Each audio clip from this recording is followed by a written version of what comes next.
வாழ்த்தி மகிழ்வோம். அகத்தவம் ஆண்டின் ஒவ்வொரு நாளும் மார்ச் 30ஆம் தேதி ஜேம்ஸ் அலன் அவர்கள் புக் ஆஃப் மெடிடேஷன் என்ற அந்த நூலில் என்ன பதிந்துள்ளார் என்பதை முதலில் தமிழ் மொழியில் ஒரு சொல்லில் கூறலாம் எனில், தன்மை என்று கூறலாம். நன்மையை விட உயர்ந்தது எதுவும் நமக்கு தெரியாது. தன்மை என்ற ஒரு சொல்லில் கூறலாம். அவர் பதித்த அந்த ஆங்கில பதிவினில் முதல்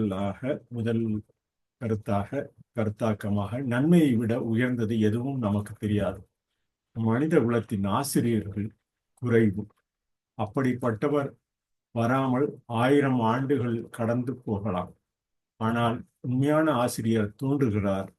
அவர் தனது வாழ்க்கையில் அறியப்பட்ட தனித்துவமான சிறப்புத்தன்மை ஆகும் என எழுந்துள்ளார். மனிதர்கள் எப்படி வாழ வேண்டும் என்று கற்றுக் கொடுப்பதை அனைத்து சமயங்களின் தலையாய நோக்கமாகும் என பதித்த ஆங்கில பதிவினை தமிழாக்கமாக மொழிபெயர்த்துள்ளோம். அவர் பதித்த ஆங்கில பதிவு கூற வேண்டுமெனில், in acrostic we can say manner, make all newly nuances ever ready.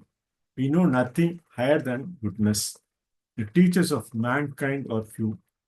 The 1,000 years may pass by without the advent of such a one, but the true teacher does appear, the distinguished feature by which he is known in his life. The supreme aim of all religions is to teach man how to live.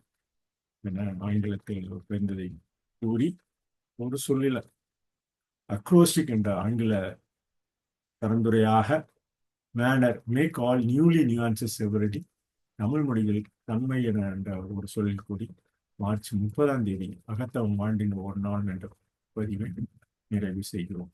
நன்றி.